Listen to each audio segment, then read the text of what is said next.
We are doing our first live stream as the Indy Investor Speakeasy. Um, so hopefully we'll get a couple people on here and we'll start advertising this a little bit more in terms of. I mean, we put this out here like 45 minutes before we went live. This is kind of a little bit of a test run. Obviously, we're still recording because you'll be listening to this later. Um, so if there's any glitches going on, sorry. We're We'll learn. doing a little test run. So yeah, today we're kind of gonna freestyle it a little bit. We haven't really decided exactly what we're gonna land on. We just kind of Tyler's got a couple questions for us about the wholesaling side of the business, since I don't think we've covered that since like towards the beginning, since we started this really. Yeah. So we'll hit that again and get a little market update from Tyler, and if there's any other questions that kind of come up. So Tyler, I know you got a couple questions for us in terms of the wholesale side. Since shout out Brian Snyder, a friend of the show. Since you met with him, Yeah, so yeah. To get background on what led to my curiosity, I met with Brian, who um, helps run the Collective Genius, which I know is a master mind group for real estate investors. And a yeah, lot of those guys seem like they have a relatively similar business of direct to seller marketing. And then you're either running flip auction, wholesale auction, wholesale. I've always been, I guess, like fascinated about that business, like, because I've been so close to doing it myself. But then I'm like, stay in my lane. Just gonna be an agent because I love doing that. But I guess my question to you guys is like right now in this market with the leads you're getting, like one, are you getting quality leads? People who are distressed. Um, and then two, are you like wholesaling these more, flipping these more, wholetailing? Like what percentage does get flipped? I'm just like super curious. Yeah, man. So for us, our main marketing source, we have like multiple cold callers from a third party calling for us. So that's our main lead source. And right now in this market, leads that are coming in, majority of those are sellers who are open to hearing an offer for what they could get for their house. They're maybe not necessarily highly motivated or in distress situation, but they had someone contact them and they're willing to have a conversation and say, "Sure, I'll be open to, sell my house, if the numbers are right." That's a majority of those cold calling leads. I would say one right now, one out of every like 10 to 12 leads that come in is actually a motivated seller. And they're motivated because of a property condition issue, or they inherited the property, their grandmother died, whatever it is. Yep. They have a situation where they would be open to selling fast for the convenience of taking a cash offer. They know it's going to be lower, or they know that their property just needs too much work to put in the market and Mhm. look attractive to, fetch a top dollar offer. So that's kind of like what the numbers look like for us right now. Everything in between. Um, Obviously, these leads come in. We can only see like what Google and Zillow can tell us about the house. Most sellers aren't truly transparent on their situation and the condition of the property until like we meet with them in person or after our appointment. But all those leads in between are maybe wholesale options where we might have to pay or offer a little bit higher than a wholesale. Mhm. But we know that if we take this property down, just give it a quick clean out, we could list it on the MLS, and still sell it to maybe a first time home buyer who's okay with putting a little bit of, money over time into it, like a Mhm. starter home, or like a long term rental investor, Mhm. um, or someone that just needs a property. So that's kind of what those look like, and then everything else above that is, either they're just not interested in actually selling. Even if you give them an offer above market value, they're just not going to ever do it. They just kind of want to entertain it. Um, and yeah, I bet that's kind of how those leads look there. yeah, I would say. So we haven't done, I guess, what you would think of as like a true flip, like since we've started really. Right. Um, we're kind of doing like we're doing. I mean, we've done a few wholesales and stuff like that, or I mean, I mean, there's been a lot of stuff. Most stuff we haven't put anything into, I don't think, that I can Not think yet. of. Yeah. Yeah. Really? Like we're just We start we'll to list them clean on the out. market. Yeah. Yeah. Like clean out. We're just literally doing clean out. And listing them if we're actually going to wholesale them. We have one on Benoit, like near Eagle Creek, I believe that one is, that we're going to do. I think I sent it to you too. That's what we're going to do with that one. Once we get possession of it, we're going to throw What are that the one on the margins market. on these like looking like? So what were our numbers on Benoit? Do you remember? So Benoit, we think we could list and sell it for somewhere like 240 to 245. And then we bought it for 209. Yeah. It would sell it as is. ARV is like 270. And we'll probably have to put a couple thousand Yeah, to so clean we out. There's we got that with a lenders. We have a construction draw if we want to put any money into it. It's there available. We may. As soon as the tenant that's in there is out, we'll reevaluate it. Could just repaint the interior. Yeah. And you guys buying these in cash with hard money? That one we did, yeah. Yeah, like we'll either do hard money or private money. Right. Because I'm just thinking like for someone who's looking to break into this business, they're probably gonna be pretty intimidated by taking these down, right? They're gonna want to assign that, you know, and just never. Yeah, really- if someone's getting into the business initially, taking properties down isn't the way to go. You got to learn how Unless it's like a home run. unless it's a home run, because then you'll be able to find any lender to fund it. But Yeah. some of the lenders that we talk to, they want to see some sort of experience, in which they should. But if you're just starting out, I would just focus on just assigning everything, and that be your business plan. And Well, the Yeah. regulations are changing on this. they right? are, yeah. Soon you have to have a Well, license, right? Not in Indiana. Not that I've heard But I in think- Indiana. But I think it's maybe not yet in Indiana, but like I think it's supposedly heading there. Yeah, I think I- right. Yeah, Yeah, they so- tried to do this in South Carolina, and we talked about this. I think with Steve Lehman, Yeah, and there is there's a big time, probably the biggest wholesaler in the country, they are. and he's been going around advocating for certain language be put into this stuff, and everybody kind of said like South Carolina's basically done with wholesaling. You can't do it anymore. But I mean, that's just not true. Just more disclosure on. There's just what more they're- disclosure, which there what should you're be doing. anyway. I mean, really, it's just weeding out the Just shitty more people. regulation. Yeah. Sounds Which It's which more let's be painful, honest, yeah. the It needed area to be- that it needs to be more it was regulated. I'm all little for it. crap Yeah, show. yeah. What was going on? Daisy chaining these Yeah. assignments and all this crap. Yeah, you basically, and I think the way that they worded this, and I could be wrong here, obviously, is that like if you're going to wholesale, I mean, they say there's no wholesaling in South Carolina, but if you're going to wholesale a property, you can't advertise it as like you're selling a property. You have to advertise it as you're selling a contract to the property. So you can't basically mislead people and say like, I own the house, I'm selling this property. You have to say I'm selling the contract. Which is what most people do. Like when I see wholesalers post stuff on Facebook, they're posting a property for sale. Like it looks like they're You'd probably Selling think things. there's some listing agent or something. exactly. Yeah. Yeah. I, for one, obviously have a selfish interest for liking this because Mhm. you know it helps agents now that more transactions would get funneled down to that route. But I think there is a good segment of the marketplace that is uncomfortable buying off market from sellers. Yeah. Sure. I'd say 50% of people on their first to fourth deal won't do it. They want to be on the market. Yeah. They want an agent. They want that safe, secure path. Mhm. And quite frankly, I mean, my first few deals were on the market. Yeah. And, you know, those turned out to be good deals. They weren't maybe home runs. I don't Yeah. think you're going to get any home runs in the MLS and Indy in the market. No, you Very, can very still find good deals. but decent, good deals Yeah. that make sense.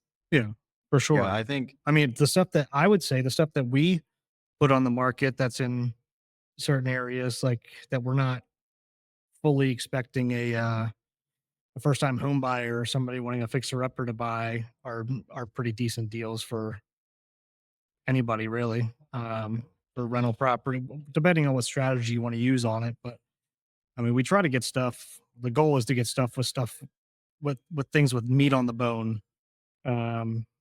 obviously, as a wholesaler, because nobody's going to buy it if not.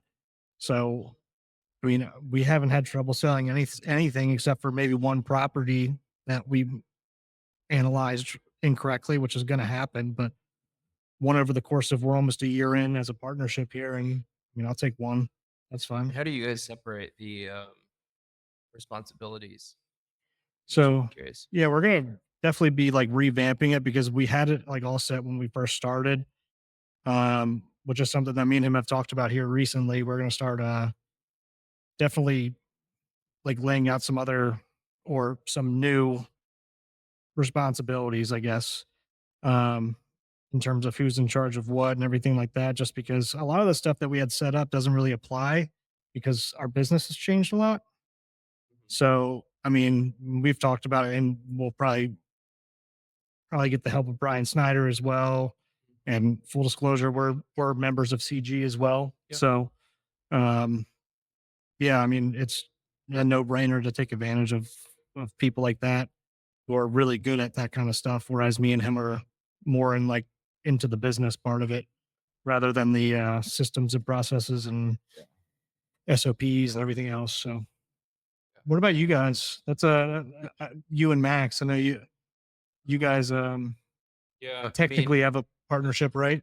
yeah, it's they say like the best, I guess, like partnerships ideally have someone who's, this is a vast generalization, but someone who's more of a I guess visionary, Yeah. head in the clouds, creative, whatever, unrealistic at times, and then someone who's more of an integrator, who's motivated by making things work, Yeah. systems. I would say without a doubt, Max is more motivated by that. Not to say Max can't be visionary or a great thinker. I think he certainly can be. He'll probably listen to this too. And so I don't want him to think in the way that Traction outlines that, it's like one is not better than the other, right? In fact, like a visionary without an integrator is nothing. An integrator without a visionary is like just twiddling their thumbs usually. So Yeah. I would say that's like the big picture, but how that works is like I think of myself as like out external to the business. So I am obsessed with lead generation. Mm-hmm. Every second of the workday, I'm thinking about how to get more leads, how to get more market exposure, how to increase our awareness or our brand awareness, and how to be more valuable to the public in our community. That's why I'm on this podcast. I mean, it's a huge pillar of that even. And then Max, I would say, is not as motivated by that.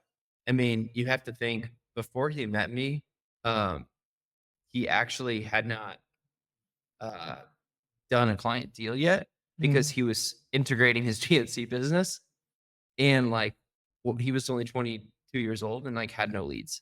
Yeah. It's like literally his realtor business was not going because like he was so focused on systems and processes that like he wasn't as focused on the lead generation.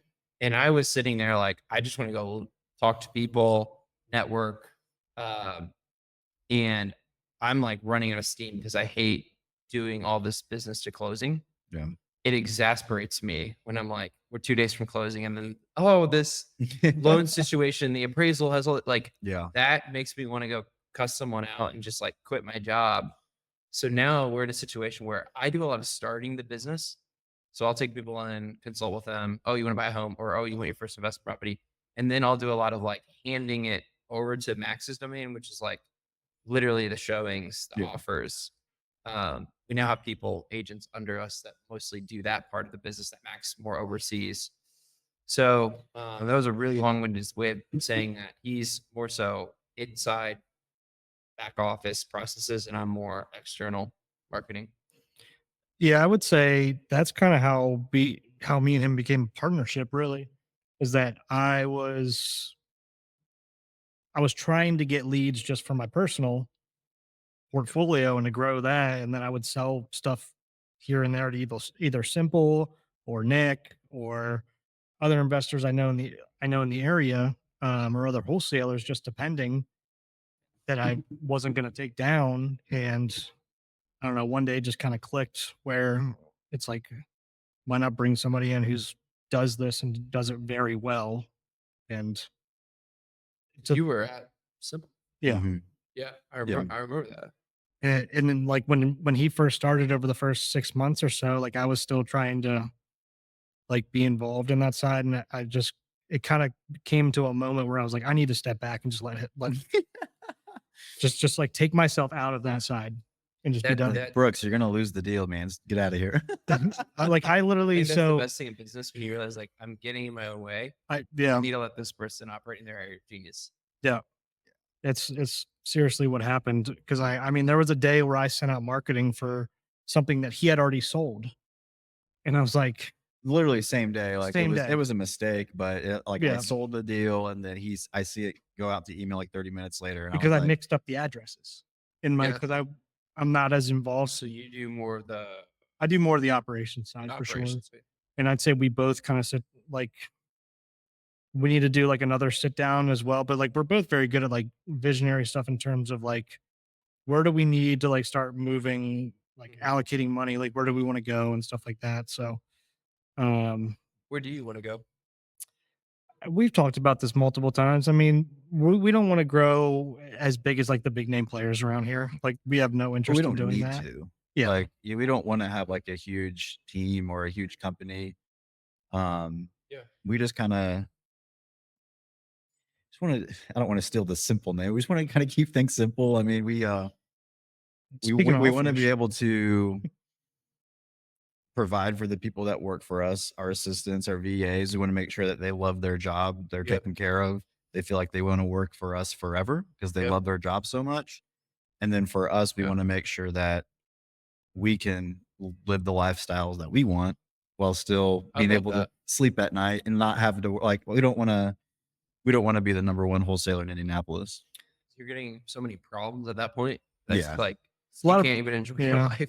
like it's a lot of problems. It's I mean, obviously you're making a lot more money, which is all well and good, but I mean, if you're stressed out 90% of the Very different time point.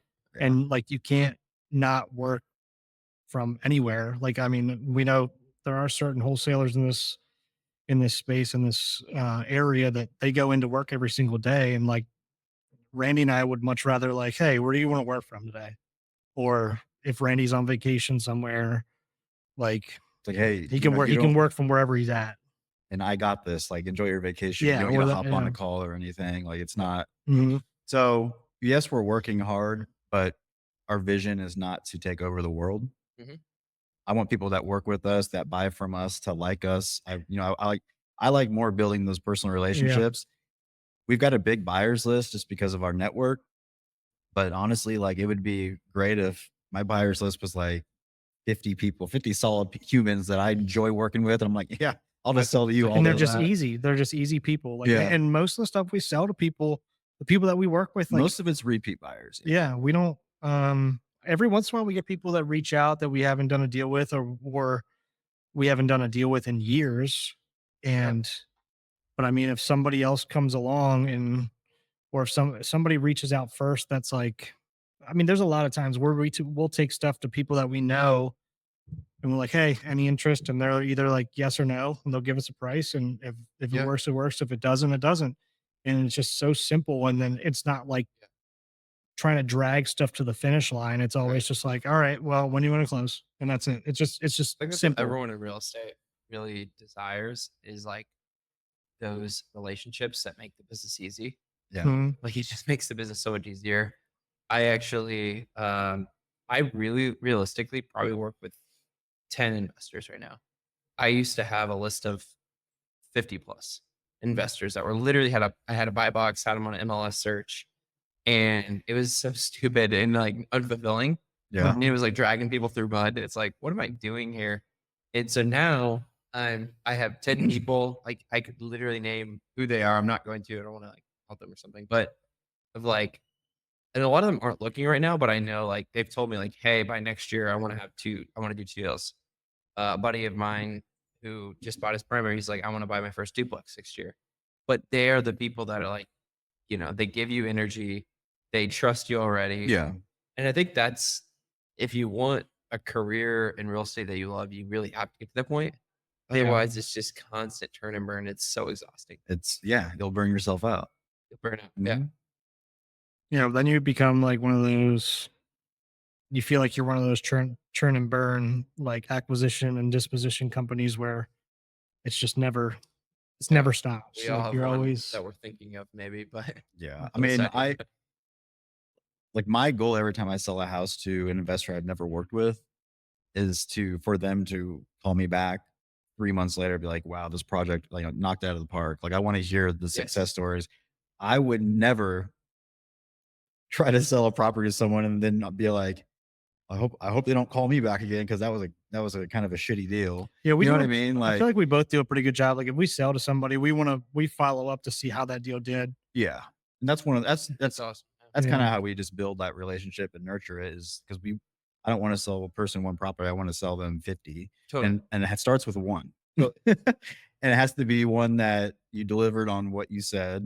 You Yep. know, obviously you can't Mhm. promise returns, but you presented what you said and that's what it turned out to be. And they liked it and they bought it. It's not always going to happen, but we kind We of follow we through with pride our end. ourselves. Yeah, we Yeah. try to make It's kind sure. of just like Yeah. be honest. To be honest. It's like, you know, I feel like when I've like had deals that were right by the airport, and maybe early on in my career, like kind of like I'll mention that at the end of the text or at the end of the phone call, like oh, by the way, it's with it, and then I pay the price of like, oh, this took forever to rent. Why? And it's like, oh, I mentioned that I had it. It's like now, like I'm just like straight up, hey, by the way, it's at by the airport, just so you know. And then like if they buy it, it's because they're really pushing it, and I'm Mhm. like, sure, you can buy it. Like I'm not going to stop you necessarily, but Mhm. that's just like that's how to win, I think, in the long term is like disclose things first that you know are gonna actually pop up Mhm. after closing Yeah.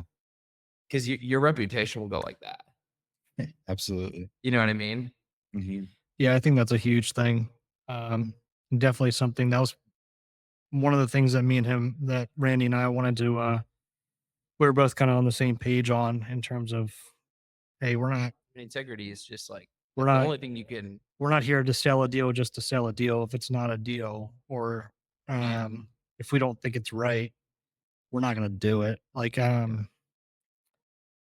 don't know. I feel like there was something early on that happened, and I can't remember what it was that we kind of just let go. We're just like, you know what? Let's just let that fall by the wayside. I can't remember what it was. Market update. Market update. Well, what are you seeing on the investor side in terms of what are your investor buyers and sellers Yeah. liking, disliking? What are you seeing? Yeah. I mean, I think that a lot of people want cash flow. And so anything that cash flows is like one day on the market gone. You barely can see it. I think that the investors that are like still buying regularly are like the ones that have a longer term horizon. They're like, yeah, I can do the equity growth. I Yeah. can do the value adds. I can do the buy in the class A and it neutral cash flows or negative even for a bit. So I think the investor market, I mean, I got into the market in 2021 and it was like rocket fuel. I mean, the rates were low. Indy was hot. Mhm. I mean, it's not hot like it was then, not even close.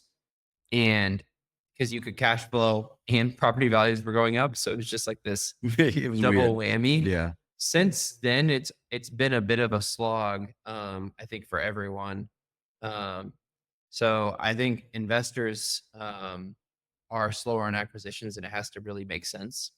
And probably like 1/10 of the deals out there make sense. So Yeah, we're kind of back to how it should be, to be honest with you. which is normal, which is Normal right market. normal. Yeah. And I mean, I remember we talked about this when it was not on a podcast or anything, but like maybe we did, but like when it was like that, and there was just like things were everything sold sight unseen, no inspection, everything like that, and it was almost like, I mean, it's It was a great. crazy It time. was great on the wholesale side. Like we weren't partners at that time or anything like that. It was great for wholesalers, but I mean, as an investor, it's like you feel like you don't have a chance sometimes Yeah. at stuff. So it was like, I remember saying like, man, I can't wait for this to like correct a little bit so I can actually get somebody there to do just an estimate on rehab. Yeah. Like, I would mean, venture to say that 90% of the out of state investors that were looking at that time have gone. And now it's like the 10% remain that are like very serious about Indianapolis. which I prefer. Mhm. Is like, I definitely noticed that. Yeah. yeah, there was a lot of people where like, if you look at the bigger pockets, like best markets in the US, Indianapolis #1, that just picked up the phone and called one of Yeah. us. And now it's like, they're kind of gone. And it's only the people that had a relationship here or some sort of connection here, Mhm. which I greatly prefer personally. Yeah, I agree. So Yeah, we still do pretty well relative to the rest of the country, though, just because, oh yeah, we're just still on the because the top 10. just because of the property prices here. I mean, You mean we being affordable or yeah, for being affordable for sure. We don't get like for anybody who doesn't know, like I was doing flips and rentals in Maryland before I came here. Like the spread back home is a lot more just because the property prices are a lot higher. Just so inherently that's going to happen. So it's much more affordable for somebody who's like, I want to invest whatever money I have saved for retirement and start putting that towards real estate. It becomes a lot more palatable when the price is 100 grand rather than 250, 300 grand. yeah, And then you got to fix it up. So, yeah. um, I don't know. That's why it's nice investing here because I feel like it's always going to be a good market and it's always going to, I mean, I don't know what you're seeing in rents. I feel like rentals are still very strong. Yeah, I think it's just like pretty seasonal, you know? Like it's just so much easier in that window between like April through July, really, Yeah. to rent a place out. Um, but I think because things were so unaffordable to buy that a lot of people did resort back into the renter pool. Um, I think 2022, even 2023 were pretty high increases in rents. And now it's a little bit like it was a good year, 2024, but I don't think it was a crazy rental appreciation. That's what I No, saw at least. no, I don't think a lot of my stuff didn't go. What they went up by small increments, but It nothing seems like crazy. we're in I think in general, we're in kind of like a waiting period, it feels like, where everyone is waiting for one, the election and the interest rates. And it feels like there's a dam of pent up energy in real estate Yeah. that's just waiting to blow over. I know. That's how I feel. Yeah, Probably a lot of people too, just waiting to refi. You know. And the money supply then goes up and that spurs more activity. Yeah. There's just a lot of money that is tight right now, I feel like. And it caused a lot of people to wait. Like the amount of people that I was talking to, because I work with a lot of like soon to be first time home buyers, the amount of people that like released that I was like, damn, I really thought, we go buy your first home or your first house hack or whatever. It was like 70%. I feel like I was a little bummed. Just like, yeah, I'm gonna wait, release. My rent didn't go up. It made more Mhm. sense. It was so expensive to buy a home. Yeah. And I'm like, I know like next year, the year after, there's no way that happens. They're all gonna be going in. is Yeah. it the payment that's deterring them, Dude, the payment or are is they just not getting approved? I think they're getting approved. I know they're Okay, getting But their approved. their buying power I have a won't lot of wait. people get a pre-approved that don't buy. okay, A lot. okay. It's the buying power. There a $300,000 house is $2,000 a month when you factor Mhm, tax insurance. mhm. Oh, $300,000 crazy. house in Indy is like okay. It's not phenomenal Yeah. unless you're on the near east side. Who wants to live there like with their family? Like it's harder. Yeah. So it's just like the reality of what you have to pay to be in a home is hard to confront. And the only people I saw doing like I just posted a reel today about 2-1 buy downs and stuff and seller help because like that's anyone who I was working with on the retail side was like leveraging seller help, rate buy downs. We were getting really creative to make that pencil out because it was Mhm. just so hard. And even then they're like, yeah, I hope I can refinance because this is kind of which is crazy to me. And that's scary because we're at 6.5% rate. That's not even that bad. I know. That's like a pretty fine, normal historically rate. Yeah, But it's still so unaffordable. That's like kind of scary to me. yeah, What about where we're headed? It's just unaffordable, period. yeah. It's interesting. Interesting to think about. Um, what else are you seeing in terms of like on the sell side? Um, How's the new commission rules affecting offers and on listings and stuff like that? Oh, that's good. Yeah, that's a better question. That's a good question. It is affecting it, and so right now the consensus is like you put it in the purchase agreement. So you Like the literally write further it, conditions? yeah. Yeah. Or there's an addendum. So people either write it on this special addendum that's like requesting the seller to pay for the commission, or in the further conditions. But it's actually a part of your offer now. So it is a factor, much like price, financing, inspection, whatever, commission. And that does press down a little bit on the buyer agency. Well, it's interesting. What you're seeing is a really good buyer's agent that knows how to advocate for their value. It's going to get 3% when they maybe used to get 2.5. So they're actually getting more. But if it's too competitive, the seller dominates. They're like, nope, it's 2.5. We're not giving you 3. And then they might have to go to their buyer and say, hey, you're covering the 0.5%. Or like I've done, I just helped someone buy a $555,000 Fisher's house. The seller was offering 2.5, which they disclosed to me on the phone. Not they couldn't disclose it on MLS. And it was my buyer was a cash easy buyer. I was like, hey, I'm not going to make you pay 3%. I'll amend my contract with you. So pretty much what's happened is it's a lot more conversations and it's a lot more negotiating. And as someone that enjoys that, I kind of like it because it's another lever. But for the buyers agents that were like used to this being a free rider, Mhm. I think they're gone just straight up. Like I don't even think they can understand how it works because it's confusing even to me. And I've represented a lot of buyers at this point. It's still a little bit like, wait, how does this work again? I have to refresh myself a lot. Yeah. Yeah. So the best way to do it is to put it with the offer in an addendum or in the contract. Correct. Because I got an offer on a listing that we had, and this was right when it changed. And the agent sent over like broker's compensation form, Yeah. but the wording was horrible. It was IAR wrote it, but it was The basically brokers come for me. it's I well, hate the way it like, reads, it says the selling broker needs to pay the buying broker, not the seller. I'm they're like, assuming that there was a broker's comp. So like that you they're have a fixed, assuming, but I just don't think I think it's a horrible form. So yeah. I'm happy that you're saying that you can put it in the offer. The important thing that the public needs to hear is like, I think we're transitioning to the listing agreements. I'm just saying, hey, my fee's 3%. That's all I'm putting in it. I'm not advocating for a buyer's agent fee in the listing agreement anymore. Right. So, but there are still agents doing that. There's old, I was gonna say old Tucker agents, but I won't. I just did anyways.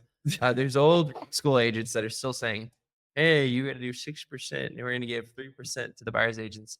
That's still happening out there, but it honestly makes it way more clunky because there is a scenario in which the seller is paying 9%. If the broker's comp form, Has because an the extra broker's comp 3. form is used when there's a co-op.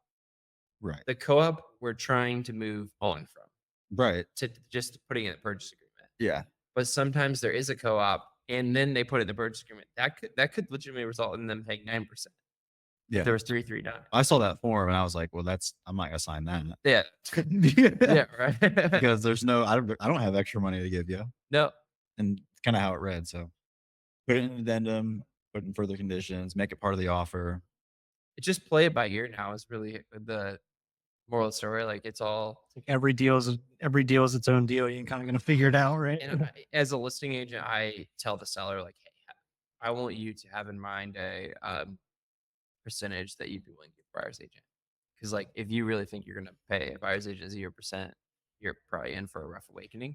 Because Yeah. buyer's agents still are the way people are showing homes, Sure. and you were gonna have to pay them. So you're seeing most sellers okay with still paying 2.5 to 3%. I would say the average commission in this market's like 5.5 total that Okay. the seller's paying. Yeah. Okay. And if it's Hmm. a super competitive listing with multiple offers, they're probably not paying something. It depends on the offers they get. Yeah, it depends on the offer. It all depends on their seller in it. Yeah. We had a pretty competitive scenario where I was the listing agent and we got an offer that was at ask, but had the buyers was paying his agent out of pocket. So there was no BAC. And I had told my seller, hey, keep in mind, we want to offer They wanted to offer 2.5. We told him that. Hey, we're offering on the phone. Yeah. We told him we're offering 2.5. He didn't write it in. And we're like, are you sure? Hey, I called him and was like, hey, I saw there was no BAC. Was this correct? They're like, yeah, we didn't want to. And I calculated it. That was like 12 grand on this deal. And it made their offer impossible to refuse. Yeah. So there was other people that wrote over ask offers that lost. And it was a rude awakening for them because they're like, shit, how am I going to get paid? We're writing offers over ask. And we lost because of my commission. I kind of didn't like that. That's a tough conversation to tell your buyer too. Yeah, because the buyer's not thinking, am I making the right decision having this agent? Yeah. The reality is most buyers are so intimidated even with the changes that they're even more so, for me at least. They're like, I don't know what's happening. I need an agent. Yeah. Most people. Well, I guess if that happens to you and you lose out on a deal on the buyer side because somebody beat you out because the buyer was willing to pay the buyer's commission on their own, maybe that kind of turns a lot of the buyers' mindset in terms of like you're starting to get them off of the whole thing where like the seller's going to pay for everything. We're getting off of that because gonna I take think a we're little going to bit, start but- seeing more buyers actually paying a part of the buyer's agent fee. Could we end up in a scenario where like Europe, there's no buyer's agents, there's only listing agents? We're going closer. Yeah. I'm certainly not advocating for that from a selfish lens, but also from just I know the people I work with, they don't know the first thing about inspections and in homes, at least the first time home buyers especially. So I kind of hate Their dads that. do though. Their dads do. The dads know everything. Even though they had a new build in Westfield, they want to show up and let you open the inspection report. Yeah. Look, I think we're honestly in the same scenario we were. It's just now the language and semantics are Yeah. basically. Yeah. Like it's honestly not that different unless it's a hyper competitive scenario and it's some superhero buyer's agent convinces their buyer to pay for the commission out of pocket. Mhm. Or a race to the bottom and they lower it to $1,000 flat fee. Mhm. Yeah, you kind of gotta. Yeah, you have to have a competitive house that you're selling to have that happen. There's no doubt Correct. about that. And nothing's changed there. It's still on the seller to, if you want the best terms, price your home right, make it attractive. That's always been how this is. It's just now even more important, I think. Yeah. Yeah, right. You're selling something, right? And a part of that's going to be how's the buyer's agent get paid. That's a part of your selling point. So, Yeah. I mean, I'm like, curious to know how many people who listen to this podcast are agents. I don't know. That's a good question. You don't have the numbers on that, Brooks? No, I don't think there's a way We need to see our to track listenership. that. I mean, We'll see. As- We'll see with the comments. Right? every agent who works with investors should listen to this podcast. I strongly believe. Oh, 100%. Yeah, I mean, it gives you a lens from the investor side. Like if somebody who doesn't work with investors, it gives you a lens into the investor side or Yeah. into the off market side. Right. And I mean, again, it's kind of nice that we're kind of best of both worlds and have our license Yep. and have worked with every side of things. So we understand everything. Again, Yep. part of the reason is why we probably are the way that we are and don't want to screw people over because I mean, we've been on every side of it. So, Well, do you have a lot of agents that go to your real estate meetups, or is it mostly I'm investment? trying to. That's my number Besides one. Roots person. agents. They think that they think that, oh, that's a Roots event. They're just trying to get leads, which is, I think, what a lot of them think. Not everyone, but, and what I'm trying to say is like, I've had Live Indy, other brokerage agents show up with their clients. Dude, do you think the last thing I want to do is steal their clients and make them pissed Yeah. off and everyone come? Yeah. Yeah. That's just a douche move. They would never do that. It's more like, no, this is for it's like this podcast. It's like Education. we just want to like educate and be like a node in the indie system of like providing value, because that's fulfilling enough. Like, does it help our business? For sure. I mean, it adds credibility. It does get us some leads of, but it's mostly people that weren't represented anyways. So I would love it if agents showed up to our events way more. I'm specifically targeting at properties as 180 agents. I'm specifically targeting at properties because it's my brokerage hardcore, Mhm. to get them out, because agents, and here's why: agents are real estate professional class in tax law. Dude, having a rental is a cheat code. The depreciation and the write-offs apply directly against your commission income. Mhm. When I figured that out, I was like, I'd be an idiot not to go buy a property every year. Yeah. Literally, I'm saving so much in Yeah. taxes. Oh yeah. So the fact is 95% of agents don't own any properties outside of their own home. And that's a generous estimate. So if we could connect people to like, cool, I feel like I have a mentor that I found there, or like I have the lay of the land from these meetups or this podcast, I would love that. Yeah, I Great. mean, and it's a good way to connect with. I mean, we do business with other agents, with other wholesalers, with everybody across the spectrum. And I feel like a lot of agents are starting to come around to actually talking with us. It helps that we are agents as well. Um, we usually don't. How do you guys use agents? Like, what is your relationship with agents? Just curious. So yeah, we've had agents who have clients that the agent knows that this is a fixer upper type home and they know what we look for. They just know based off a conversation. So they might hit Brooks or myself up and say, "Hey, I've got this client. They want to sell. They'd be open to a cash offer. What would you offer?" Oh, you're saying I'm more on the selling side. Well, I mean, Well, yeah, I mean, for the most part, we've sold to we've- like buyers agents as well, but yeah. Mhm. as far like we've utilized agent relationships to get leads for our business too. That's I would do the same. Um, I whenever I don't get many fixer upper leads as much as I would. Seems like it's only the more older generation that I'm in communication with that does happen, Yeah. which is not as many. I would totally be like, hey, I got a fixer upper. This makes more sense. You know, would I love if like some sort of finder's fee? Sure, but I know you guys would probably do that. Yep. Yeah, We well, always do. and in every scenario, that seller paid that agent a full commission, Mm. like when we close. So Yeah. Yeah, I mean, and for whatever reason, like we have agents on our list too that go out. Like we've sold to agents off market before just yeah, because they've gotten our email. So like, Well, if obviously you get a ton of emails from wholesalers. So I mean, it's I have bought from Mainstay. mhm. I have bought. I've helped someone buy. I've been by Zindy Home. I don't really like to represent people on wholesale deals anymore.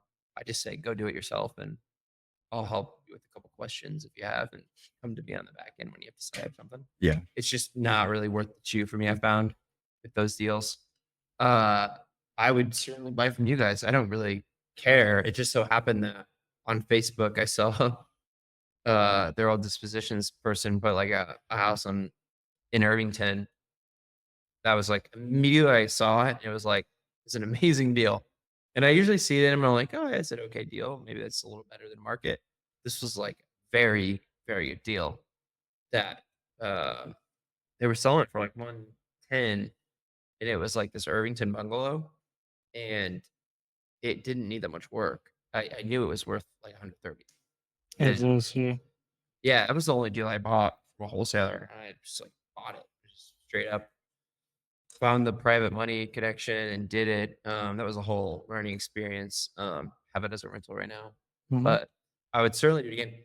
I'm not right now in the business of like doing a lot of flips or off-market properties. It's just a whole other business that I've set up. yeah, But I would love to set up that business because I think there's a lot of value to gain there. It's very profitable. It's just a business, right? Unless you want to be the one managing the contractors, setting up the scopes of work, making sure, when shit hits the fan, you're there. It's just like, I personally was like, I have one business. I don't need another one right now. Mhm. Yeah. The shiny object syndrome is just so real. Really I'm a quick. sucker for it. I got to reel myself back in so much. Yeah. Yeah. In real estate, it's hard because you really could Yeah. go do whatever you want. hmm Yeah, I mean, like, so obviously I was, We almost got suckered into land when we first started together. We're like, shit, we yeah, should start looking into buying land. And we're like, what are we doing? yeah, It's cool, you could do it, but it was something totally off the track of what we were It would be a focusing whole on. other business. Yeah. it was something that we're not terribly versed in either. So, um, I yeah, think I flipping mean, land is super lucrative. It's just more of a longer Long, yeah, it is long, but yeah, yeah, that was shiny. very shiny. the numbers, yeah, the numbers look good in theory. But there's just some other stuff that comes up with that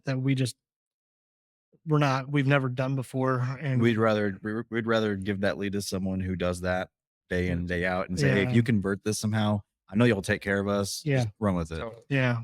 So, That makes a lot of sense. Yes. and I mean, and for example, like, I mean, before I brought Randy on, I mean, I was very much just like building my portfolio and Yeah. focused on that. And then, I mean, this wasn't really a shiny object syndrome. It was just kind of like, okay, this is a huge opportunity. So since Randy has come on, I haven't bought a property for my personal portfolio since. Mm. I've just been like, all right, let's build this side of the business. And so We were close to. we almost did, and we probably should have. Well, we would have if the seller would have came through on what he said, but um which is fine. Like, I mean, I'd rather let a deal go than buy a bad deal. Like, who knows? That could have turned out horrible for us. Yep. But the numbers were perfect. I mean, in terms of like, we could have bird that rent. We could have actually made 20 grand on that on a burr and kept it as a rental, Wow. or sold it, whatever we wanted to do. And it turns out that we meet with Tyler runs a local investor meetup. That the first time I went there, one of the guys that I met there, kind of does what that house would have been perfect for, and kind of what we were going to try to do with it. And um, I was like, well, damn, I wish I would have met you about 4 months ago. You would have been perfect for this deal, man. Yeah. So, but yeah, that brings on another thing: network. Networking is super important. Mhm. Um, I wouldn't have a business partner if it wasn't for networking. Yeah. For anybody who can't hear, Tyler asked, how did Randy and I meet? So when I first moved here, I kind of sat on the sidelines for a while, for a year, I would say almost a year before I bought a property here to learn the area.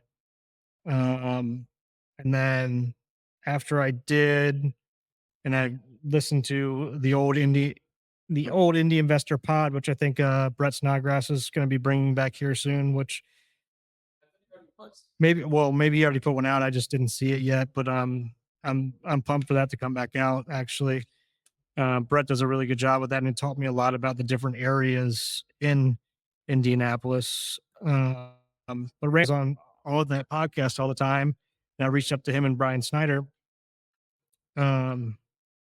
one day just to get to meet them and know them, Mhm. and then Randy and I just started golfing together, and that's how it just kind of went from there. So Who was the first? When did you move to Indy? I moved here in 2017, I believe, or 18. Who was like the person that started like really connecting you to the whole Indy Um, investing? I wouldn't say there's a person I just started because I was already doing it in Maryland, so I just started hopping on all the Facebook pages. Um, I joined Cyrea, which I didn't attend a ton, but when I did, I just kind of, so You gotta start somewhere. yeah, I mean that's transparently what we're trying to build with Roots is like, you don't need to come to every single one of our events. That's Mhm. not the point. It's like jump on the board, Mhm. jump on the ship when you need it and it'll be there for you. We have some people that are like bought in, they want to come to every single thing. That's their like community, basically. Yeah. You know what I mean? Where they like get filled up. But I think every city has those. You just got to find, well, some cities maybe don't. Indy certainly does. India is definitely, and I think I've said this on other podcasts before and to other people.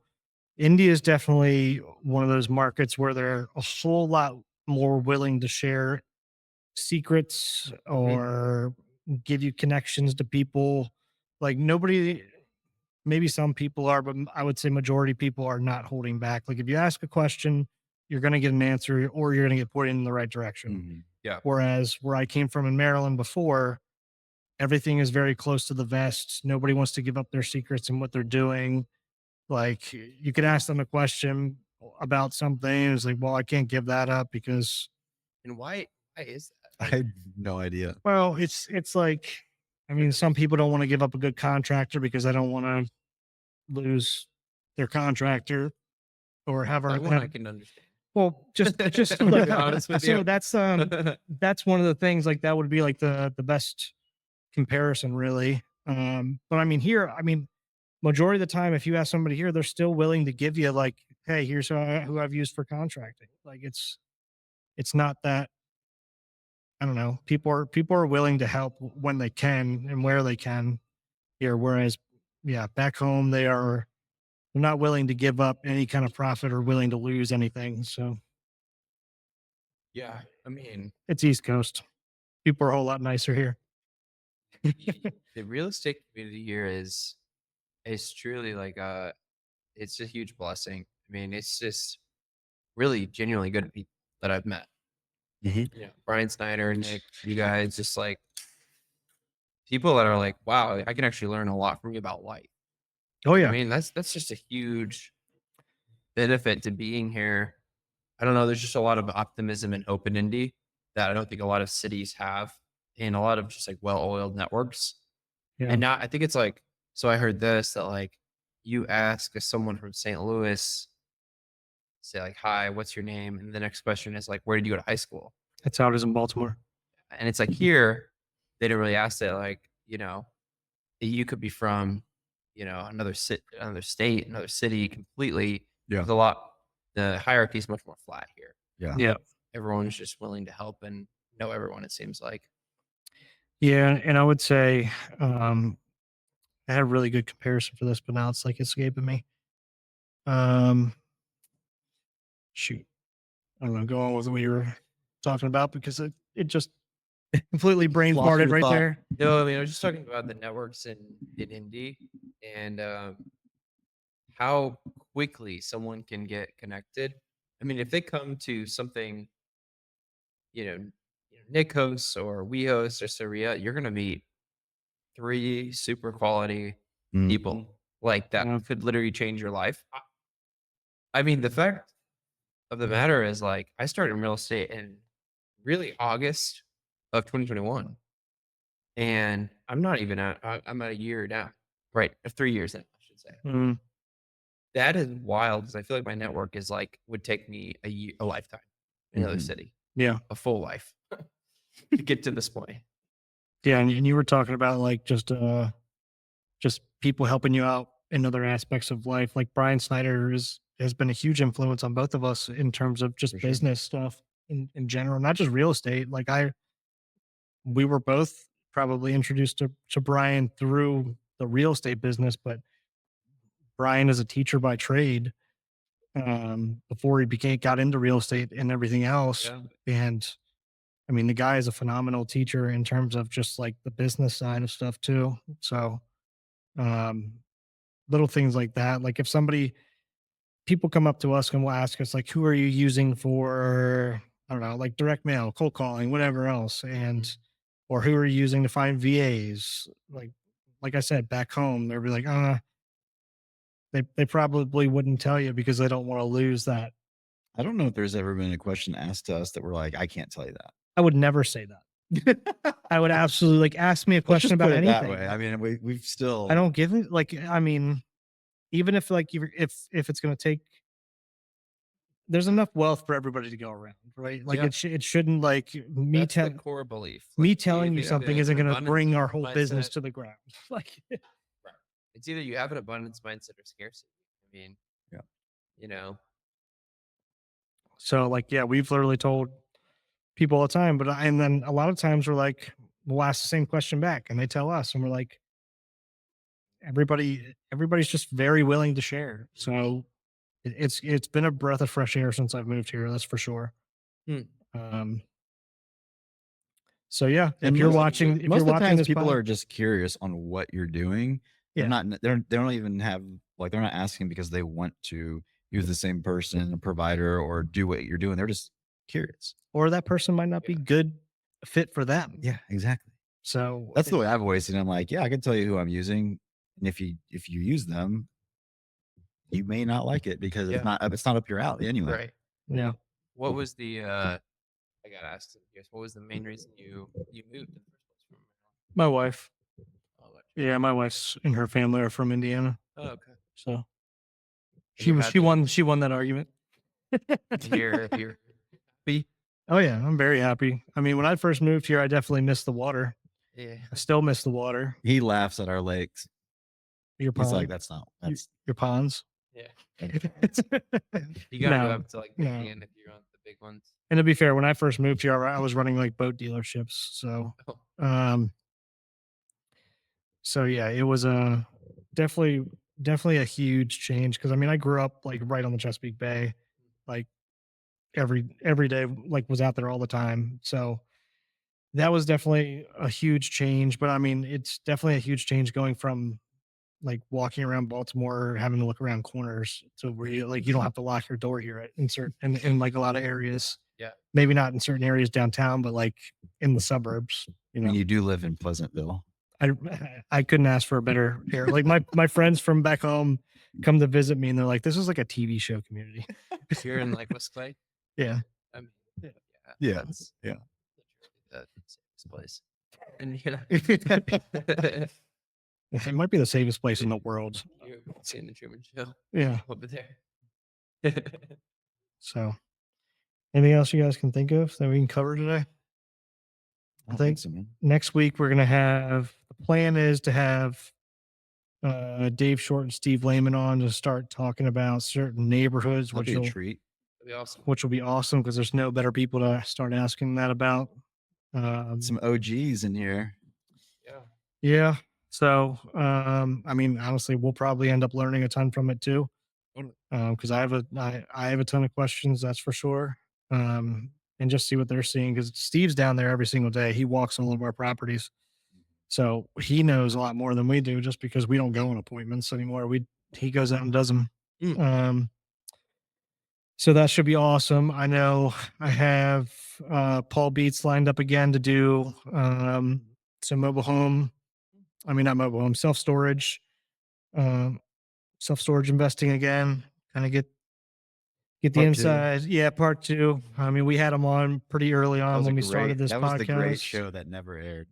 I think it aired, but it was like everything in that first month or two. Half of it aired because the other half you couldn't hear. so- Probably, yeah. Which we still have issues to this day. We have, I mean, you're probably watching this and be like, you guys have been sporadically putting podcasts out. It's not that we haven't been recording, it's because the couple that we recorded, only two of the four microphones were working. So I'm trying to figure that out right now. So, but yeah, other than that, you guys got anything else? Or we'll call it a day. No, I'm good. It's a good one. It's a good one. Cool, guys. Thanks for joining us again, guys.